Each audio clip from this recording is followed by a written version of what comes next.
امام احمد و ابن ماجہ سلامہ بنت حرر رضی اللہ تعالی عنہ سے راوی کے فرماتے ہیں حضور اقدس صلی اللہ علیہ وسلم کہ قیامت کی علامات سے ہے کہ باہم اہل مسجد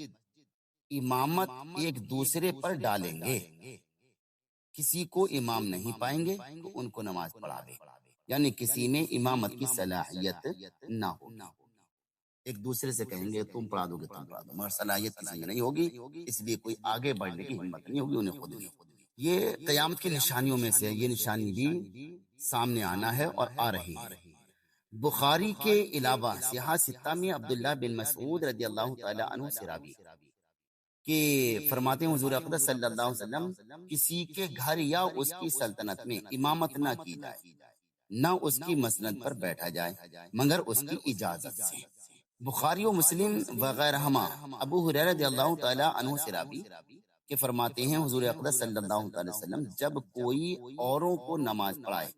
تو تخفیف کرے کہ ان میں بیمار اور کمزور اور بوڑھا ہوتا ہے، اور جب اپنی پڑھے تو جس قدر چاہے طول دے،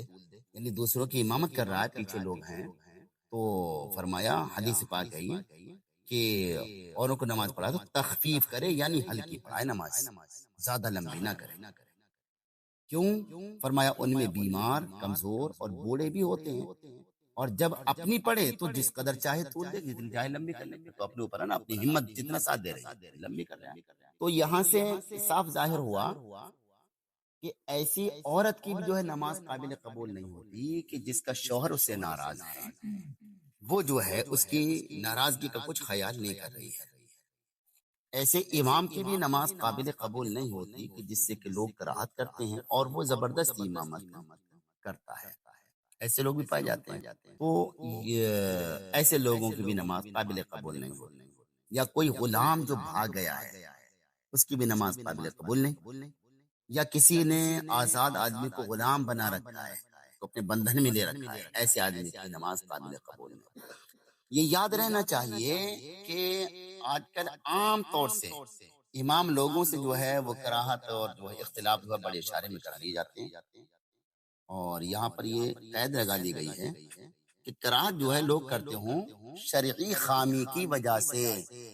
کوئی شرعی عذر ہے تب، اور شرعی عذر نہیں ہے، طبیعت کی وجہ سے اختلاف کر رہے ہیں، ایسے لوگوں کی اعتبار نہیں، یہ یاد رہنا چاہیے۔ مولانا تطہیر صاحب کافی عرصہ پہلے نور بنگلے میں بیان ہوا تھا، یہاں کافی بان رہے ہی ہیں ان کے شہر میں، تو انہوں نے اسی طرح سے ایک امام صاحب کا واقعہ بتایا، بولے کہ ہم گئے کسی بستی میں خطاب کرنے، تقریر کرنے، تو وہاں بعد میں جب بیٹھ کے ملاقات ہوئی تو لوگ بڑی تعریف کر رہے تھے،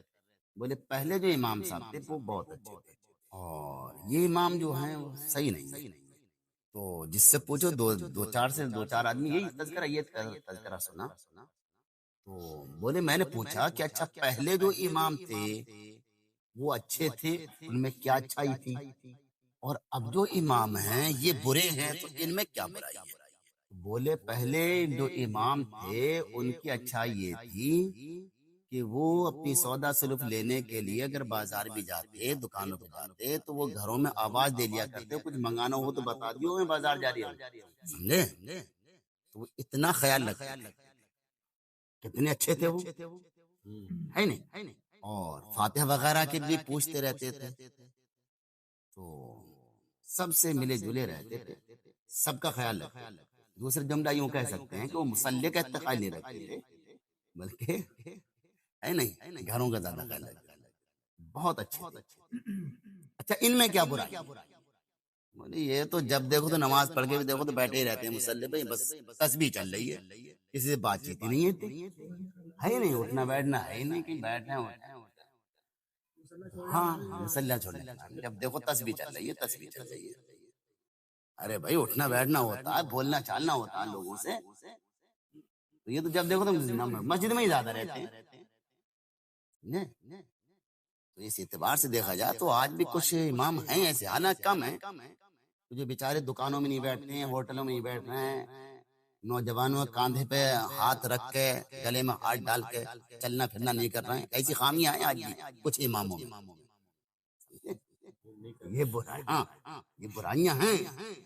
کچھ اماموں میں کہ جو کبھی ہوٹلوں میں نہیں بیٹھتے، نوجوانوں کے ساتھ گلے میں گلے ہاتھ ڈال کے نہیں چلتے، ہنسی مذاق کرتے ہوئے چوراہوں سے بیٹھنا سب نہیں کرتے ہیں۔ تو یہ کمیاں کچھ اماموں میں ہیں جو ایسے لوگوں کو آج بھی پسند نہیں ہے۔ نہیں بہرحال سمجھنے کی توفیق عطا کرے اللہ تعالیٰ۔